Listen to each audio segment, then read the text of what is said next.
আসসালামু আলাইকুম বন্ধুরা, আমি এখন আছি লাখাই শিবপুর। এই জায়গাতে শুধু ধান আর ধান। দেখুন, ধান আর ধান আর মরুভূমির মতো কত সুন্দর লাগতেছে।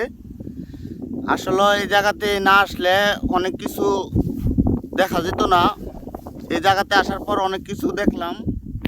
প্রচুর ধান, এই যে দেখেন, আপনাদেরকে দেখাচ্ছি।